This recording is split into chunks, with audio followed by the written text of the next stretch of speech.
ჩვენ ხედავთ კვლევის პროცესის ლოგიკას, რომელზედაც ზემოთ ჰქონდა ძალიან ისე მოკლედ ნათქვამი და ეხლა შეგვიძლია დეტალურად ცალკეული საფეხური განვიხილოთ.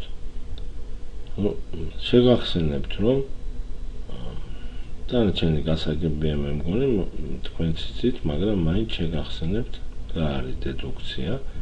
ზემოთ კი იყო ნათქვამი მოკლედ დედუქცია ინდუქციის შესახებ. კიდევ ერთხელ, რომ ეს არის აზროვნების მეთოდი, როდესაც ზოგადი დებულებიდან კერძო დასკვნის გამოყვანაა შესაძლებელი და რაც შეეხება ინდუქციას, ესეც აზროვნების მეთოდია, ოღონდ პრაქტიკულად გარკვეული თვალსაზრისით შეგნებული სახით, როდესაც კერძო ფაქტებიდან, ცალკეული დებულებებიდან ზოგადი დასკვნის გამოყვანაა შესაძლებელი.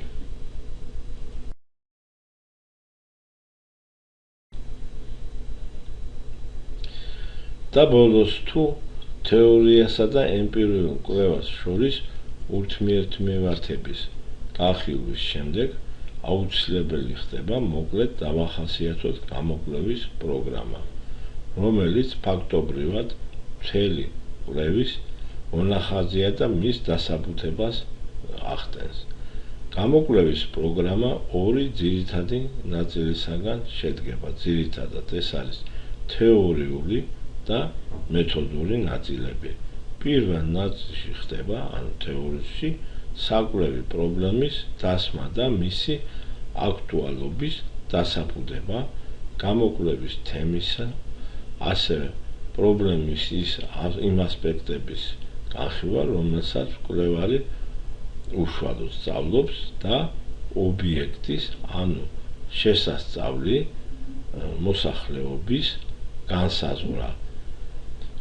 გამოკვლევის მიზნისა და ამოცანების დასახვა და საკვლევი ჰიპოთეზის ჩამოყალიბება, რომელიც წარმოადგენს მეცნიერულად დასაბუთებულ ვარაუდს მოსალოდნელი შედეგების შესახებ.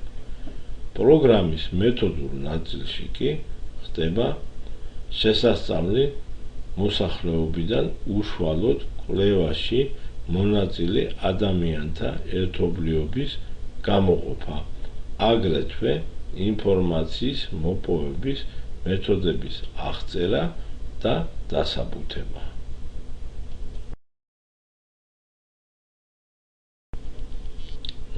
თქვენ ხედავთ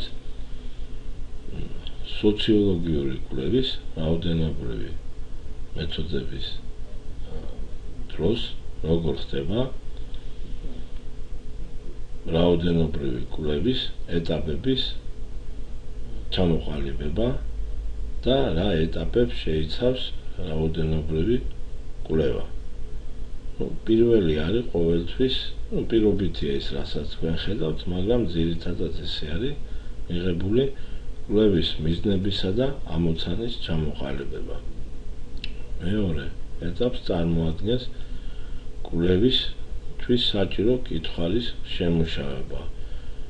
შემდგომში ამ კითხვარის საფუძველზე მიმდინარეობს პილოტური გამოკვლევა და შემდგომ ეტაპზე ბუნებრივია პილოტური გამოკვლევის შედეგების ანალიზი. აქედან გამომდინარე, შემდგომ ეტაპზე დგება კითხვარის საბოლოო ვარიანტის შემუშავების ეტაპი. შემდგომში მოდის, ესე ვეძახით, გამოკვლევის პროგრამის შემუშავებას. ეს არის პრაქტიკულად დასამუშავებელი საბოლოოდ მიღებული ცხრილების ვარიანტები, ცხადია არა შევსებული, მაგრამ პრაქტიკულად ისე როგორც შემდგომ ეტაპზე მოხდება მთელი რიგი დამუშავება მონაცემების და შემდგომში ისეთი სახის ცხრილებით, რომელიც საბოლოო სახით უნდა იყოს გამოტანილი.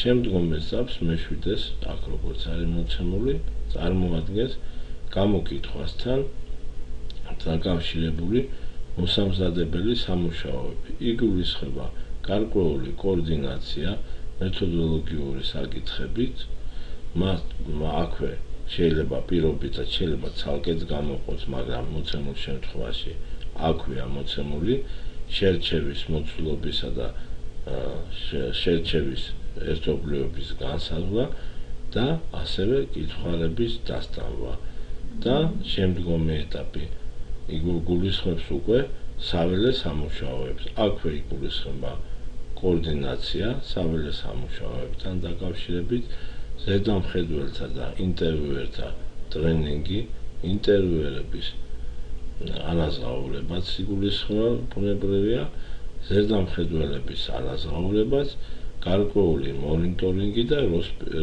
რესპონდენტის საჩუქარი. რას ნიშნავს რესპონდენტის საჩუქარი? ეს შეიძლება იყოს როგორც შინამეურნეობების საქსტატი როგორც ატარებდა თქვათ გამოკვლევების დროს ან გარკვეული საჩუქრის სახით ფულადი იყო, ესე დროს 2 ლარს აძლევდნენ ჩვეულებრივ, მოცემულ შემთხვევაში ჩვეულებრივი სხვა გამოკითხვების დროს შეიძლება საჩუქარი გულისხმობდეს ასევე გარკვეულ ნივთს, თქვათ ჩანაწერებისათვის საჭირო ბლოკნოტს, კალმის დას, უბრალოდ ძალიან ისეთი არ იფიქროთ, რომ საჩუქარი რაღაც დიდ თანხებთან არის დაკავშირებული, მაგრამ უბრალოდ რომ რესპონდენტისთვის რაღაც სამახსოვრო იყოს გადაცემული. შემდგომი ეტაპი გულისხმობს უკვე მივნებას რეგიონებში, შეიძლება დაგჭირდეს საველე სამუშაოების პერიოდში, გინდათ გარკვეულ კონტროლს ინტერვიუერთა, იმიტომ რომ გააჩნია მდგომარეობა, შეიძლება გარკვეული ნაწილი ინტერვიუერების შემოწმებული იყოს შემდეგნაირად, რომ ჩვენ მივაკითხოთ, რომ ამას ქვემოთაც შევეხებით შემდგომ ლექციებში, გავაკონტროლოთ ინტერვიუერი თვალსაზრისით, კეთილსინდესიერად ჩაატარა ინტერვიუ თუ არა, იყოს თუ საერთოდ მისული რესპონდენტთან და ასე შემდეგ. მომდევნო ეტაპი უკვე როდესაც ინფორმაცია მოპოვებულია, იგულისხმება მონაცემთა დამუშავება, რაშიც შედის შემდეგი პროგრამული უზრუნველყოფა, მოპოვებული ინფორმაციის კომპიუტერში შეტანა, რედაქტირება ინფორმაციის, ლოგიკური კონტროლი, მონაცემთა ბაზის გაწმენდა, მონაცემთა დამუშავება, გამომავალი ცხრილების მომზადება და ასე შემდეგ.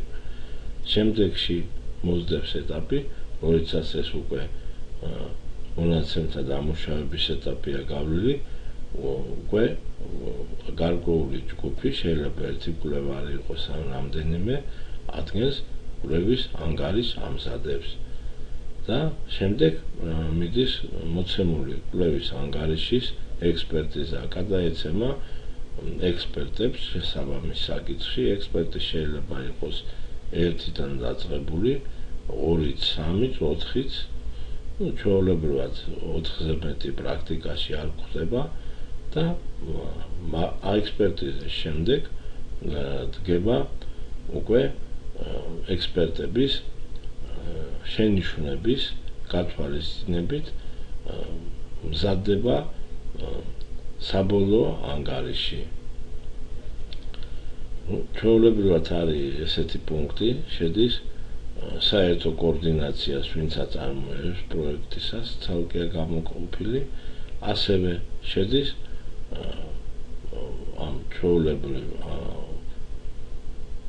ეტაპებთან ერთად პროექტის დამხმარე პერსონალი იმ თვალსაზრისით, რომ თქვათ ოპერატორები შედიან და ლაბორანტები, სხვა შეიძლება პერსონალი შედიოდეს, ასევე ხდება პროექტის ბუნებრივია საბუღალტრო მომსახურება სჭირდება პროექტს, ბუღალტერი ყავს თავისი, ასევე გასაგები დამშობლად მიზნებიდან გამომდინარე პროექტს ჭირდება ქაღალდი, კარტრიჯი და ასე შემდეგ, საკანცელერიო ხარჯები და შედის ასევე აუცილებლად საკომუნიკაციო ხარჯები, რამე თუ გინდათ ინტერვიულებთან დაკავშირებით, რომლებიც რეგიონებში არიან გასული, მათ სჭირდებათ, მათთან საჭირო ხდება